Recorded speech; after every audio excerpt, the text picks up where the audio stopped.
inam kaysa makisama sa mga masasama. Sinabi ni Propeta Muhammad sallallahu alaihi wasallam,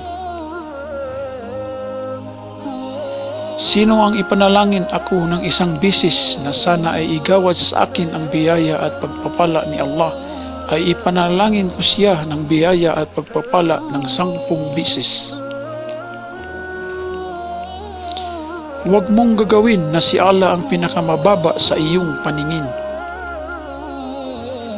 Sinabi ni Allah subhanahu wa ta'ala, walang bagay dito sa mundo maliban na sila ay luwalhati at pumupuri sa Allah, pero hindi natin nalalaman ang kanilang pagsusumamo.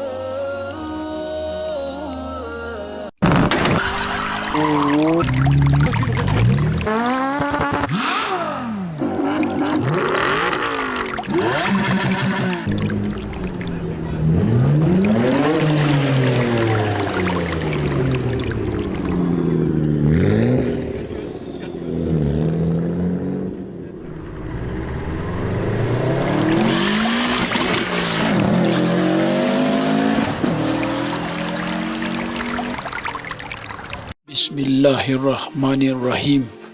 Mga talata sa hadith na kapulutan ng aral, part 1.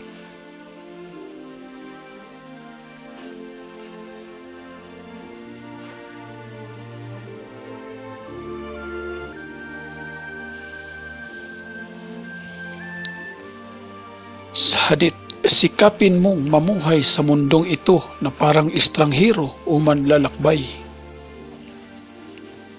Sinabi ni Propeta Muhammad sallallahu alaihi wasallam, sino mang bumigkas ng isang titik mula sa Quran, ito ay isang mabuting gawa. Ang isang mabuti ay tumitimbang ng 10 mabuti.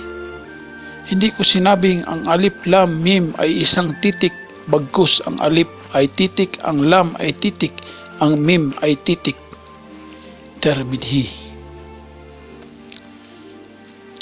Isinalaysay ni Abu Hurairah at sinabi niya, sinabi daw ng Propeta Muhammad sallallahu alaihi wasallam, sino ang bibigkas tuwing umaga at hapon ng subhanallahi wa bihamdihi ng 100 bisis, walang sinuman ang higit sa kanya na iparating sa huling araw maliban sa sinumang bumigkas na kagaya niya o sumubra pa. Muslim.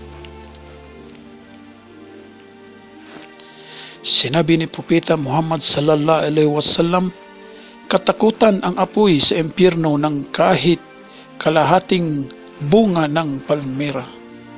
Bukhari. Sinabi ni Allah subhanahu wa ta'ala, o kayo na mananampalataya, huwag hayaan na ang makamundong buhay na ito ay makapagligaw sa inyo, at huwag hayaan na kayo ay madaya tungkol kay Allah na pinuno ng mandaraya, Satanas. Ang pag-iisa ay mas mainam kaysa makisama sa mga masasama. Sinabi ni Propeta Muhammad sallallahu alaihi wasallam, ang pagbanggit ko ng subhanallah walhamdulillahi wala ilaha illahu Allahu akbar, luwalhatiin ang Allah, purihin ang Allah, at walang dapat sambahin kundi ang Allah. Si Allah ay dakila, ang mas mainam sa akin sa pagsikat na araw. Isinalaysay ni Abi Hurairah, sinabi ni Propeta Muhammad sallallahu alaihi wasallam, dalawang pararila na madali at magaan sabihin, subalit mabigat sa timbangan at sadyang kanais-nais sa Allah. Subhanallahi wa bihamdihi, subhanallahil adim. Luwalhatiin si Allah at purihin, luwalhatiin si Allah ang dakila. Bukhari and Muslim. Sinabi ni Propeta Muhammad sallallahu alaihi wasallam, sino ang ipanalangin ako ng isang bisis na sana ay igawad sa akin ang biyaya at pagpapala ni Allah, ay ipanalangin ko siya ng biyaya at pagpapala ng 10 bisis. Huwag mong gagawin na si Allah ang pinakamababa sa iyong paningin. Sinabi ni Allah subhanahu wa ta'ala, walang bagay dito sa mundo maliban na sila ay luwalhati at pumupuri sa Allah, pero hindi natin nalalaman ang kanilang pagsusumamo.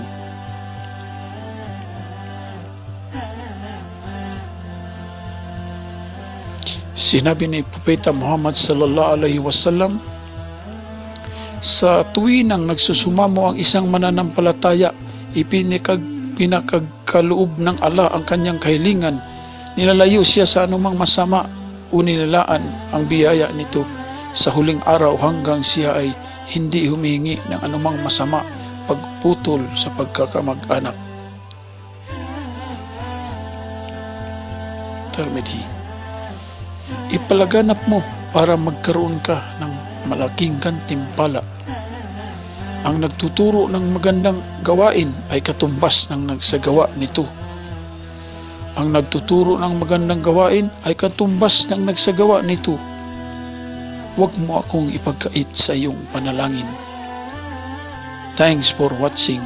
Assalamualaikum warahmatullahi ta'ala wabarakatuh. Amen.